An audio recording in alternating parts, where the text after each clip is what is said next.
আসসালামু আলাইকুম viewers, welcome to my channel Mahid Biriya. আমরা এই মুহূর্তে আছি একটা পাওয়ার গ্রিডে। মূলত সকাল 6:30টার দিকে আমরা এখানে উপস্থিত হয়েছি। আমরা কাজ অলরেডি শুরু করে দিয়েছি।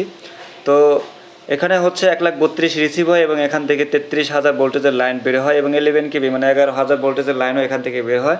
মূলত এখান থেকে আমরা অফিস টু অফিস, একটা সাব স্টেশন থেকে আরেকটা সাব স্টেশনে এখান থেকে মূলত লাইন যায়, তারপরে আমরা গ্রাহক পর্যায়ে বিদ্যুৎ দিয়ে থাকি।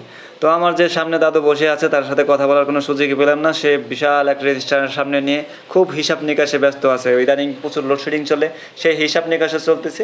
তো তার মাঝে আমি একটু ভিডিও করে নিলাম যে আমার দাদু খুব ব্যস্ত, লাইন টেকনিশিয়ান বড় ভাই, সে খুব ব্যস্ত, তার সাথে কথা বলার সুযোগ পেলাম না, কিন্তু তার সাথে একটু ভিডিও করে নিলাম।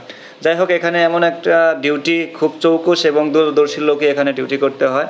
তো তার মধ্যে আমাদের কাজ অলরেডি শুরু হয়ে গেছে। আমরা টোটাল গ্রাউন্ডিং করে খুব সেফটি নিয়ে, যতটুকু সেফটি নেওয়া প্রয়োজন সবগুলো সেফটি নিয়ে আমরা কাজ শুরু করে দিচ্ছি। তো মূলত আমাদের সমস্যা হয়েছে বাসবারে নাট পড়ে গেছে। তো এই নাট পরিবর্তন করার জন্য আমরা আসলে আসছি পাওয়ার গ্রিডে। সেগুলো চেঞ্জ না করলে হয়তো বিশাল দুর্ঘটনা ঘটতে পারে। তো ভোর সকালে আসছি। তো নাট, যে সাইজের নাট, সেই সাইজের নাট বের করে আমরা এই কাজ শুরু করে দিয়েছি।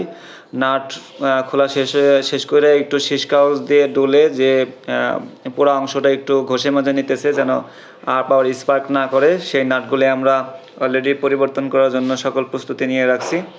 তো আমি নিচে থেকে সম্পূর্ণ সহযোগিতা করতেছি। এখন উপরে আমার দুই ভাই এবং আমার আর এক পাশে এক ভাই কাজ করতেছে। তো তাদের তিনজনকে হেল্প করার জন্য আমি নিচে দাঁড়ায় আছি এবং আমরা কাজে সহযোগিতা করতেছি এবং এর ফাঁকে একটু ভিডিও করে নিতেছি আপনাদের জন্য, আপনাদের একটু দেখাবো বলে। যাই হোক, কাজ প্রায় আমাদের শেষের দিকে। আমরা নাট পরিবর্তন শেষের দিকে, গ্রাউন্ডিং খুলে আমরা নিরাপদ স্থানে গিয়ে লাইন চালু করবে। তো এই বাসবারের ভিতরে আসলে কাজ করা খুবই টাফ এবং খুব পারদর্শী লোকের প্রয়োজন হয়। ধন্যবাদ সবাইকে। আসসালামু আলাইকুম।